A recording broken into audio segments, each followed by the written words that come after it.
بسم اللہ الرحمن الرحیم۔ آج انشاءاللہ ہم اس ویڈیو میں حضرت آدم علیہ السلام کی پیدائش کے واقعہ کے بارے میں جانیں گے۔ جب ارادہ الہی واسطے خلافت حضرت آدم علیہ السلام کے جب یہ آیت مبارکہ نازل ہوئی، انی جاعل فی الارض خلیفہ، جب اللہ تعالیٰ نے چاہا کہ زمین پر ایک خلیفہ مقرر کروں اور ظہور ریاست بنی آدم کے متعلق ہوا، تب حضرت اسرائیل کو حکم ہوا کہ ایک مٹھی خاک ہر قسم کی سرخ اور سفید اور سیاہ زمین سے لائیں۔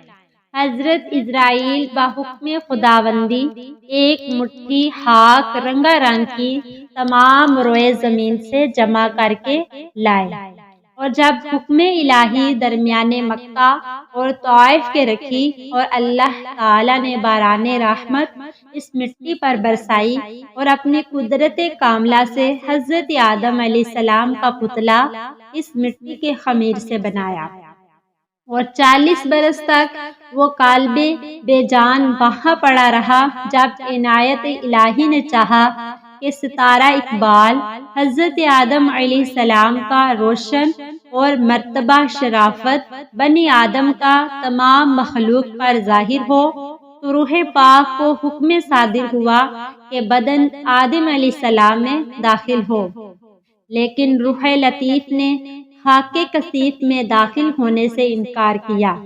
خطاب رب الارباب کا روح کو پہنچا، ادخل ایھا الروح فی ھذا الجسد، یعنی اے جان داخل اس بدن میں ہو۔ جب روح قالب میں آدم کے سر مبارک کی طرف سے داخل ہوئی، جس جگہ روح پہنچتی تھی بدن خاکی جو من ٹھیکرے کے تھا گوشت اور پوست سے بدلتا جاتا تھا۔ جب روح سینہ مبارک تک پہنچی، حضرت آدم علیہ السلام نے ارادہ اٹھنے کا کیا، وہیں زمین پر گر پڑے۔ اس واسطے حق تعالیٰ نے قرآن شریف میں فرمایا ہے، کان الانسان عجولا، یعنی ہے انسان جلد باز، اور اسی حالت میں حضرت آدم علیہ السلام نے چینکا اور اعلام الہی سے الحمدللہ اس کریم اور رحیم نے اپنی رحمت سے فرمایا، یرحمک اللہ۔ سب سے اول جلوہ رحمت الہی کا شامل حال حضرت آدم علیہ السلام کے ہوا، اور یہ راز سبقت رحمتی علی غضبی کا ان کے طفیل سے نصیب بنی آدم کے ہوا۔ اس کے بعد ایک فرشتہ جب حکم الہی ایک جوڑا مرصع فوراً بہشت سے لایا اور حضرت آدم علیہ السلام کو ساتھ تشریف خلقت الہی سے مشرف کیا اور تخت عزت اور عظمت پر بٹھایا کہ فرشتے ابتدائے پیدائش حضرت آدم علیہ السلام سے آپس میں کہتے تھے کہ جس کو خدائے تعالی خاک سے پیدا کر کے مسند خلافت پر بٹھائے گا تو وہ ہم سے خدا کے نزدیک زیادہ عزیز ہوگا، اور ہم جو بارگاہ علام الغیوب میں دن رات رہتے ہیں علم ہمارا اس سے زیادہ ہوگا۔ حق تعالیٰ نے جب یہ آیت مبارکہ علم آدم الاسماء، تمام چیزوں کے نام حضرت آدم علیہ السلام کو الہام کر کے حکم کیا فرشتوں سے ان چیزوں کے نام پوچھو، جب انبئونی باسماء ہؤلاء ان کنتم صادقین، یعنی خبر دو مجھے ان چیزوں کے نام کی اگر تم سچے ہو، تب فرشتے جو اب سے عاجز ہوئے اور اپنے قصور کے معترف ہو کر بولے، سبحانک لا علم لنا الا ما علمتنا انک انت العلیم الحکیم، یعنی پاک ہے تو اور انہیں نہیں علم ہمیں مگر جو تو نے سکھایا ہم کو، اور تو ہی عالم اور دانا ہے۔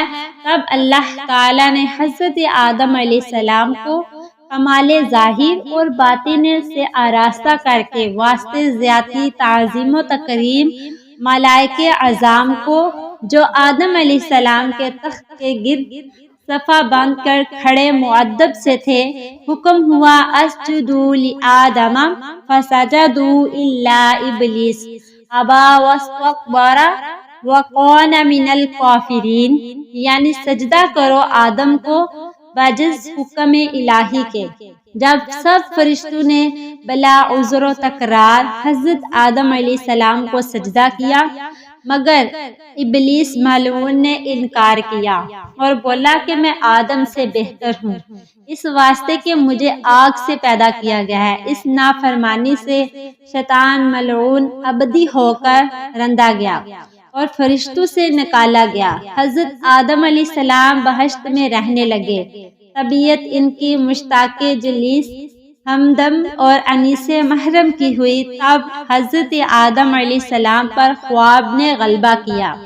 وقت خواب میں اللہ تعالیٰ نے اپنی قدرت کاملہ سے آدم کے پہلوئے چپ بائیں سے حضرت حوا کو پیدا کیا۔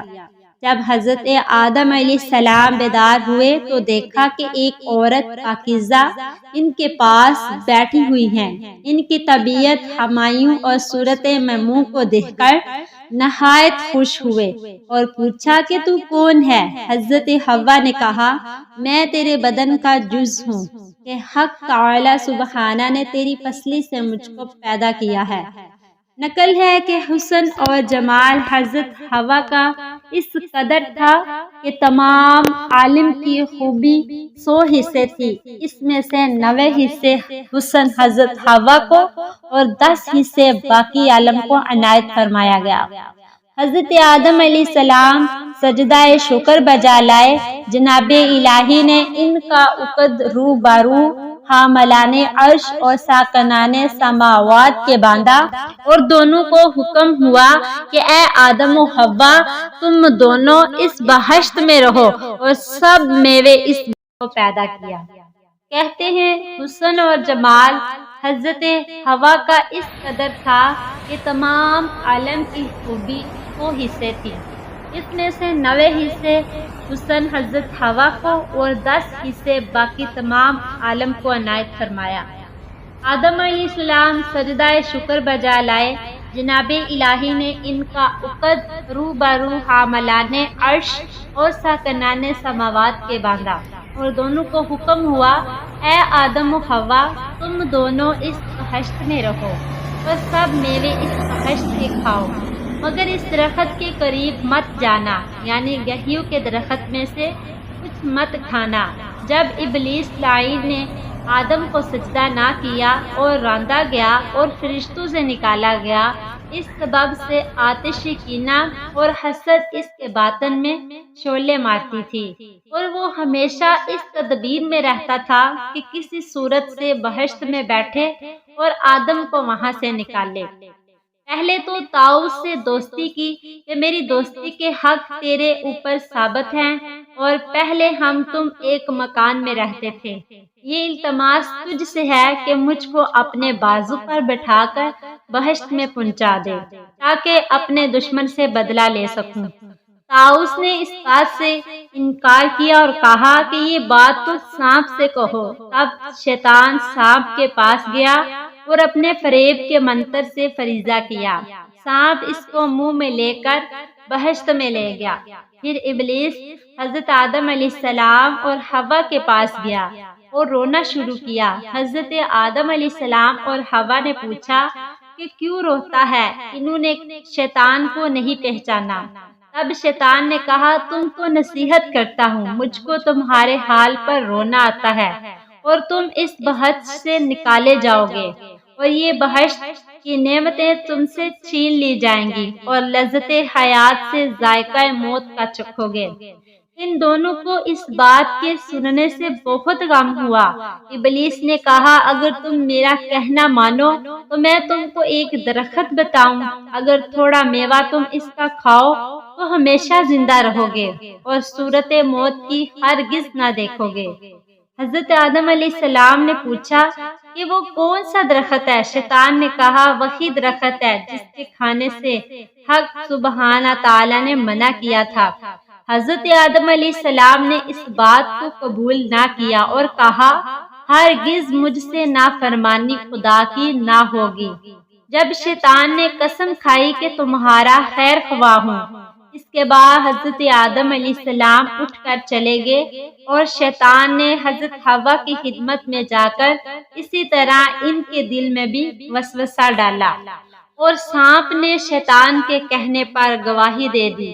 حضرت حوا نے حضرت آدم سے عرض کیا، سانپ تو خادم بہشت کا ہے اور وہ بھی موافق اس شخص کے، یعنی شیطان کی گواہی دیتا ہے۔ اب تو میں پہلے اس درخت کا پھل کھاتی ہوں، اگر کچھ خلل ہو تو میرے واسطے خدا سے معافی مانگو، اور نہیں تو تم دونوں تمام عمر بہشت کی نعمتیں چھین کر کھایا کرنا۔ اگر کچھ خلل ہو تو میرے واسطے خدا سے معافی مانگیو، اور نہیں تو تم دونوں تمام عمر بہشت کی نعمتیں چین سے کھایا کرنا۔ اگر یہ آپ کو ہماری ویڈیو معلوماتی لگی ہو تو ضرور ہمارے اس چینل کو سبسکرائب کر لیں۔ جزاک اللہ۔